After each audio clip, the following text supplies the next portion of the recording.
Hey all, so we got a long question as far as the statement is, so bear with me real quick.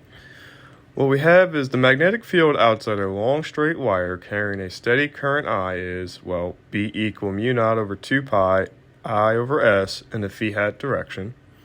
Now the electric field inside the wire is uniform.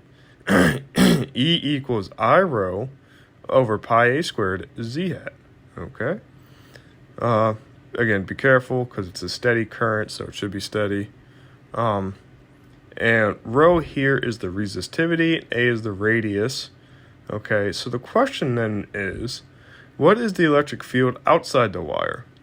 The answer depends on how you complete the circuit. Suppose the current returns along a perfectly conducting grounded coaxial cylinder of radius B in the region in the region that S is less, or that A is less than S and S is less than B, i.e., inside the region. You'll see it in the diagram. I don't know what I'm saying right now.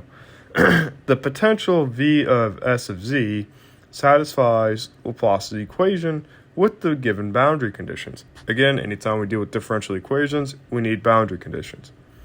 All right, so one is that V at A of Z is equal to negative I rho Z over pi A squared, and the potential at B with Z is equal to 0. Okay, kind of makes sense. All right, so now let's get to the heart of what we want. This does not suffice to determine the answer. We will need to specify boundary conditions at the two ends. Okay, though for a long wire it shouldn't matter much. In the literature, it is customary to sweep this ambiguity under the rug by simply stipulating that Vs of Z is proportional to Z. Okay, so Vs of Z is equal to Z, where f of S is some proportionality constant. Okay, on this assumption, let's determine what this proportionality constant Fs is. Find E of S of Z, and C, calculate the surface charge density, sigma Z, on the wire. All right, so we got quite a handful here. Let's go ahead and look at the diagram. So again, now we see the diagram. It's a coaxial system, symmetric to the Z-axis. So we have radius A for the inner radius where the current is traveling down, something in between, which is where we're looking, and then, so for the circuit's sake, and then B is traveling back. So let's go ahead and dive in. This question had a lot of writing on it, actually, so I'll attach the papers to it. But it's definitely a fun case of geometry manipulation. So the solution is, with this geometry, let's use cylindrical coordinates. Okay, that makes sense for the Laplacian. And solve Vs in Vs, V of S and Z is equal to Z f of S. All right, let's do it. So we know that the Laplacian in cylindrical coordinates is given as such. All right, fair and square. Now remember that the Laplacian, when we change coordinate systems, have different things to make up for the change in coordinates. So it's not just a straight, d squared over dx squared. We have to use a modified form, and that's where this is coming from. So instead of V, we plug in Z f of S, and what we see here is that the middle term, which has nothing to do, the phi term, which has nothing to, let me rephrase. The phi term derivative goes to 0 since the potential has nothing to do with phi.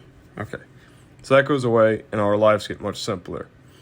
All right, so now for the d squared z, the last derivative, okay, we see that goes to 0 after one derivative formulation because we only have one z there and f of s is a constant to z, so d squared by dz squared of z goes to 0 after you compute two derivatives because z goes to 1 and 1 goes to 0.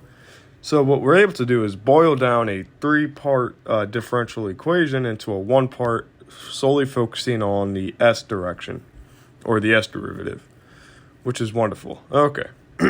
Notice that the s derivative, the z can move through it. And since, again, this is Laplace's equation, it's all equal to 0. So z over s gets divided over, and that goes away. And now we're left with this derivative, and we can start chugging away.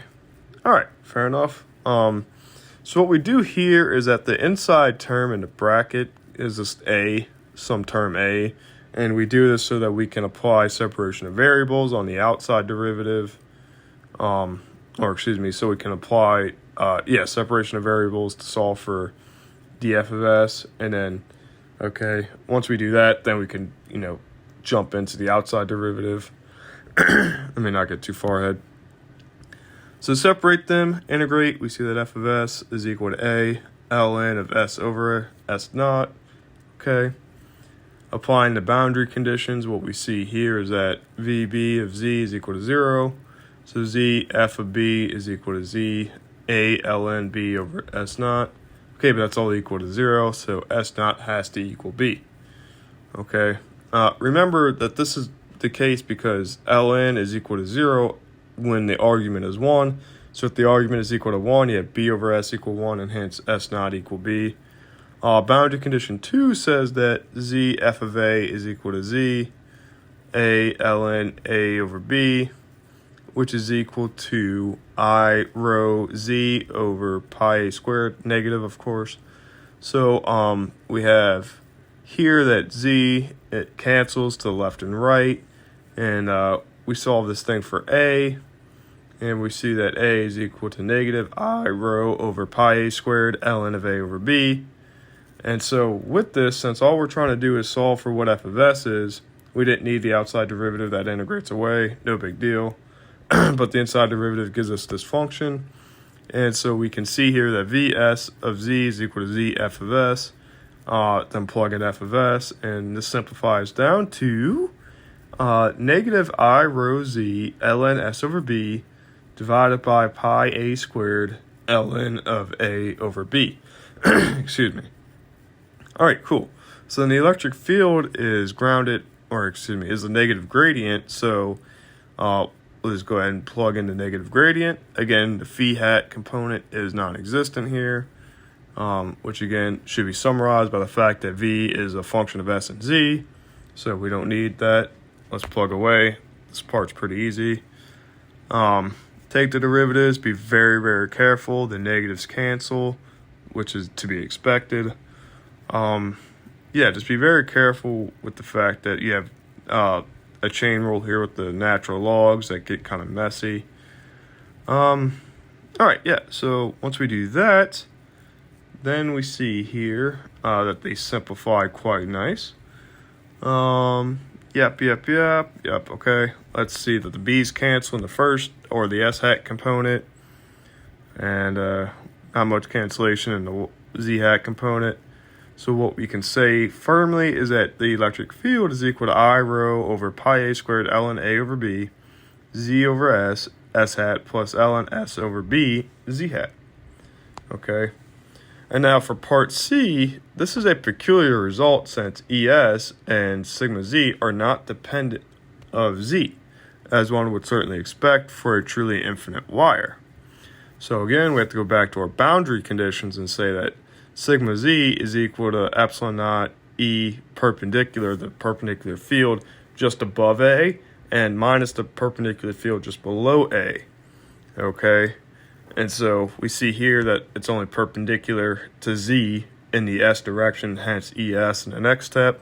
Again, above and below the radius A.